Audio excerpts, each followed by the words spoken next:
10 éléments pour progresser à la pole. Premier élément, arrêtez de faire tout en spin. C'est le mode favori, surtout en France.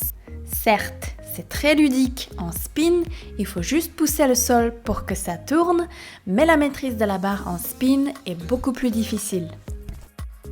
La force centrifuge est beaucoup plus puissante et le contrôle de la vitesse n'est pas des moindres à pratiquer. Le mode statique est celui qui est le plus facile à aborder musculairement car on doit nous-mêmes exécuter le mouvement de rotation. Bien sûr, il y a des mouvements réalisables que sur la pole statique et inversement. Deuxième élément, changer l'entrée dans les figures de base. Lorsqu'on apprend les bases, on peut changer l'entrée dans la figure en question. Par exemple, on peut décomposer le V par une montée de côté, où on vient avec une inclinaison du corps et de ce fait, on sollicite un peu plus des obliques. Ou par le changement de la charge avec nos membres. Avant, on faisait avec les jambes fléchies, par la suite, on laisse les jambes tendues. Que ce soit l'entrée ou une sortie d'une figure. Troisième élément, ajouter le travail en hauteur. Tout ce qu'on travaille au sol, on peut bien évidemment travailler en hauteur avec une simple traction ou avec une ou deux montées en basic climb.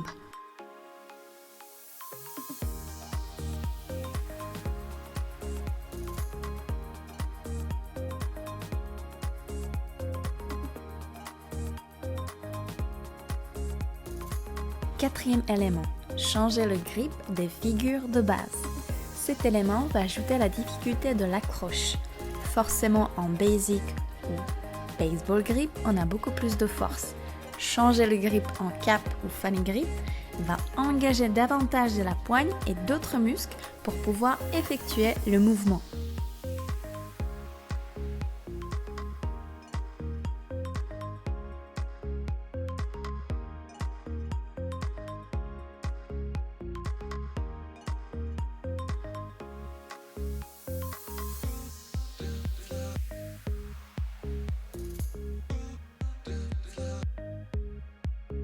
Cinquième élément, enchaîner les combinaisons qui mélangent plusieurs aspects de la discipline. La coordination, la force, l'équilibre ou encore la souplesse. Faire des combos est un élément qu'on veut toutes faire au début de la discipline et effectivement un des moyens pour gagner en endurance musculaire. Commencer par des petits enchaînements de 2 à 3 figures est un bon début.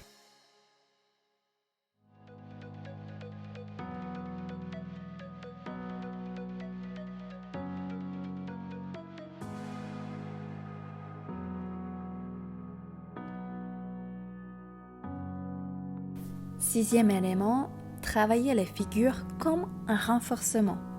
Décomposer une figure peut être intéressant pour plusieurs choses. Renforcer davantage les muscles profonds dont le gainage, le travail d'endurance et de la résistance musculaire ou encore s'habituer à la bonne accroche de la figure en question.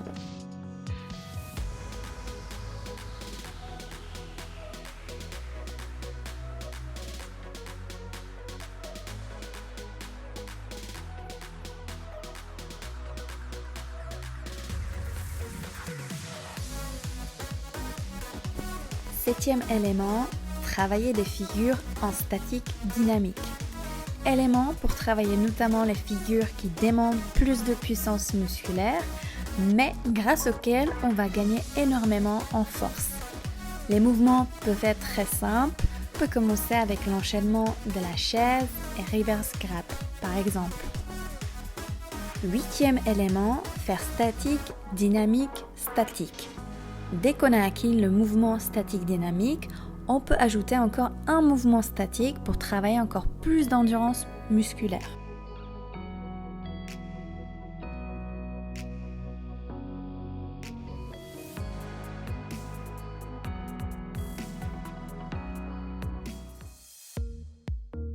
Neuvième élément, faire des figures encore plus dynamiques, voire explosives. On ajoute une impulsion supplémentaire afin de repousser la barre et propulser davantage le corps. Ceci est utile quand on veut enchaîner beaucoup de figures en statique.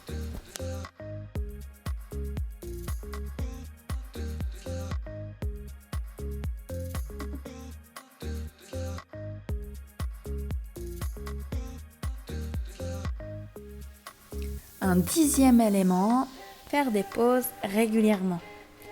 Enfin, un point final, mais un aussi important, faire des pauses régulièrement, pas seulement pendant ton entraînement ou quand tu commences en général, mais 3 jours à 1 semaine, une fois par mois pour assurer une bonne progression par la suite et prévenir des blessures.